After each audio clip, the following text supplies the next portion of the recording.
കാർഷിക വിളയുടെ ഉൽപാദന വിപണന രംഗത്ത് 40 വർഷത്തെ പ്രവർത്തന പാരമ്പര്യവുമായി Bismillah rubber nursery. Bismillah rubber nursery, farm and gardens, Vaniyambalam. Karuvarakundu സാമൂഹികാരോഗ്യ കേന്ദ്ര വളപ്പിലെ മരങ്ങൾ ഭീഷണി സൃഷ്ടിക്കുന്നു. കഴിഞ്ഞ ദിവസമുണ്ടായ കാറ്റിൽ മരം വീണ് കേന്ദ്രത്തിന്റെ കെട്ടിടത്തിന് കേടുപാടുകൾ സംഭവിച്ചു. റോഡിലേക്ക് ചാഞ്ഞു നിൽക്കുന്ന മരങ്ങൾ വിദ്യാർത്ഥികൾ ഉൾപ്പെടെയുള്ളവർക്കും ഭീഷണിയാവുകയാണ്. അപകട ഭീഷണി സൃഷ്ടിക്കുന്ന ഒട്ടേറെ മരങ്ങളാണ് കരുവാരക്കുണ്ട് സാമൂഹികാരോഗ്യ കേന്ദ്രം വളപ്പിലുള്ളത്. ഇവയുടെ കൊമ്പുകൾ റോഡിലേക്ക് പലപ്പോഴും പൊട്ടി വീഴാറുണ്ട്. ഗവൺമെന്റ് ഹയർ സെക്കൻഡറി സ്കൂളിലേക്കുള്ള വിദ്യാർത്ഥികൾ പോകുന്നതും മടങ്ങുന്നതും ഇതുവഴിയാണ്.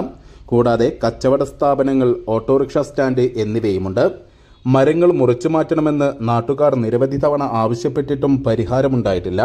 കഴിഞ്ഞ ദിവസമുണ്ടായ കാറ്റിൽ വാഗമരം പൊട്ടിവീണ് CHC കെട്ടിടത്തിന് കേടുപാടുകൾ സംഭവിച്ചു. മേൽക്കൂരയുടെ ഒരു ഭാഗം തകർന്നു. ഹൈസ്കൂൾ ഗ്രൗണ്ടിന്റെ സുരക്ഷാവേലിയും ഇതേ തുടർന്ന് തകർന്നു. മരങ്ങൾ മുറിച്ചു മാറ്റാനുള്ള നടപടികൾ വേഗത്തിലാക്കണമെന്ന് നാട്ടുകാരും ആവശ്യപ്പെട്ടു. News bureau, Karuvarakundu.